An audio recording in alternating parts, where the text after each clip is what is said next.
and they look angelic, and so the whole thing is going to be a very good facade, and they've been planning it for years to bring it in after the North Korean Holocaust. And so that's one thing to look for, fools, the next war, the North Korean Holocaust. Watch for the Antichrist coming in the sky with his little UFOs, backed not only by the real thing, but by the U.S. government and their little holographic machines. Tonight I want to spend some time talking about an article I posted this week called Angels in the Flesh Part 2. And I posted the first part of this a month or two ago. I don't even remember exactly when that was. But lately, I posted Angels in the Flesh Part 2, and that's what I want to talk about tonight, both of these articles.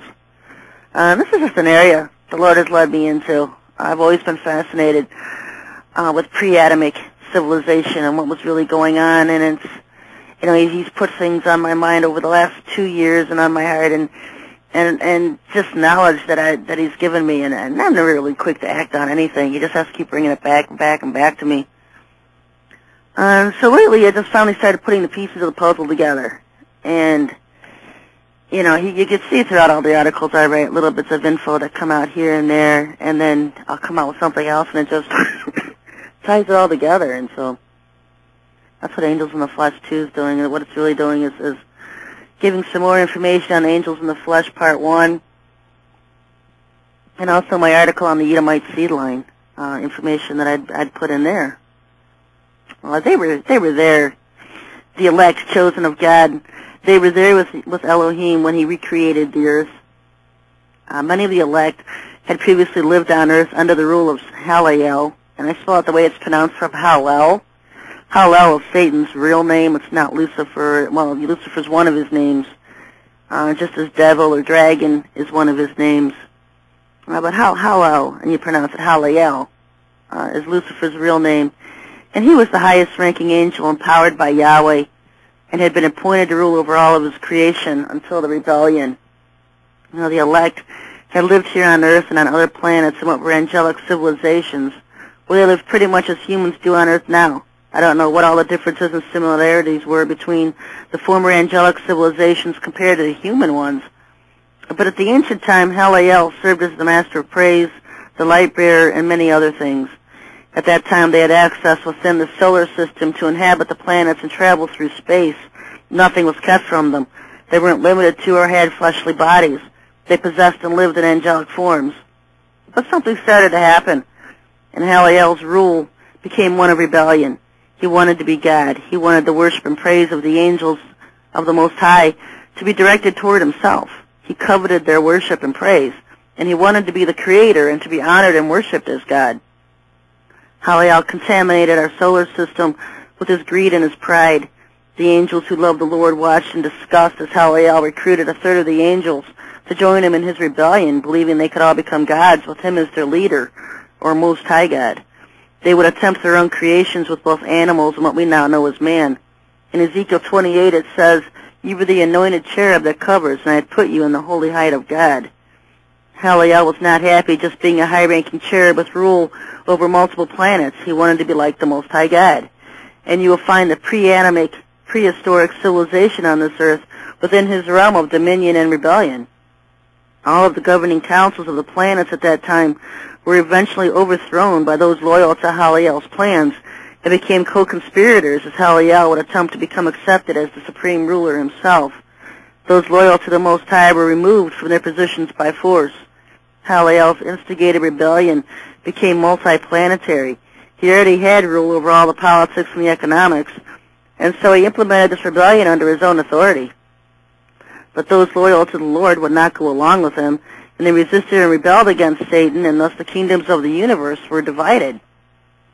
Before the rebellion had begun, a gladiator and a warrior angel named Queen Shazarazi, Queen of Fire, who would destroy all things not of Yahweh with fire, had left the earth to travel and explore the universe. I don't know if the fire is literal or symbolic for something else. Yahweh just said to me she was the Queen of Fire. Queen Shazarazi, the leader of many squadrons of angels, had taken off to fly alone through space. When she returned, the rebellion by Hallel had started. Disgusted by the turn of events, Shazarazi wanted to lead an army of warrior angels against Hallel and overthrow his rule, but Yahweh held her hand back. he would allow Haliel to have his rebellion. Unable to fight, Queen Shazarazi met with Queen Rashael, and they conspired to gather the angels faithful to Yahweh and lead an exodus off the planets that Lucifer had taken control over. If they couldn't fight him, they certainly wouldn't live under his rule. The Shazarazi took off once again, this time to find a new place for the angels to live. With Shazarazi gone, Rashael began organizing the angelic civilizations for the mass exodus that would take place off the planets and where Shazarazi would return. By that time, the dividing line had been drawn, and 2/3 of the angels at that time rejected Haliel's attempt to play God. Haliel's attempt to be worshipped as God had failed. During that time, many exploits had been done by the angels loyal to Yahweh, as they prepared to leave the planets associated with Haliel's dictatorship rule over them. As many of the male angels became co-conspirators with Haliel, the majority of women rejected it, and it was Yahweh's queens who stood up to fight against Haliel and lead Yahweh's loyal angels to abandon Satan, abandon Earth, and abandon the other planets involved. And I am sure others were involved as well, but I can only reveal things the Lord has specifically revealed to me. The queens and the other angels of the Lord knew his judgment would come as a result of the pride and greed of Haliel, who would become known as Satan. From that point on, he'd be known as the adversary. They knew the Most High would destroy what he created, and they knew they had to leave or be caught in the judgment. The queens worked together with those who chose to stay faithful to Yahweh and led an exodus off the planets that would come under Yahweh's judgment. Whether those angels had a hand in the judgment itself, I don't know. The Most High, in seeing their loyalty to him and efforts to resist and relocate away from Haliel's rebellion, honored their perseverance and rebellion against him. Queen Shazarazi had sought the Most High for help, and he opened his home to all of the angels who remained faithful to him. Thus the angels of light, those who remained loyal to Yahweh, were protected in the heavenly home of the Most High as he destroyed in judgment what became the wicked angels of darkness and the planets they had overthrown. Most of us are led to believe that Lucifer's rebellion was a quick event that was quickly put down by the Most High God, but it didn't happen that way. You know, the evolutionists were not completely wrong. The Neanderthal, Cro-Magnon, and other types of what we refer to as cavemen or ape men did exist at one time, a concept the church refuses to even acknowledge. But where everyone has gone wrong, folks, is in who created what.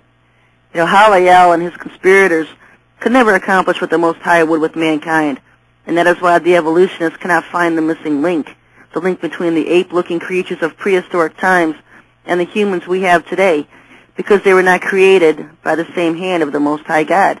They were from Lucifer's attempt at creating their own race of beings.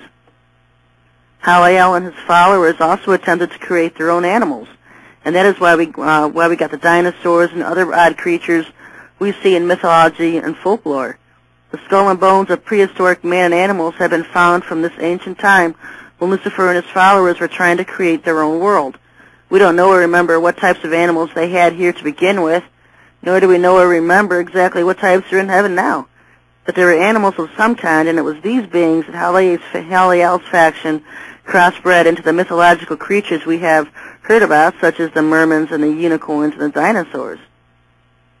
Atlantis and Lemuria were cities on Earth where these angels dwelled and developed technology that far surpassed anything mankind has ever seen. And they were not confined to Earth. They could travel to distant planets and visit, trade, and cohabitate with the angels who lived on them. In fact, the New World Order is nothing but this ancient planetary Old World Order revived for the last days. Multiplanetary trade and economics became Lucifer's dominion, and he ruled from a distant planet called Rahab.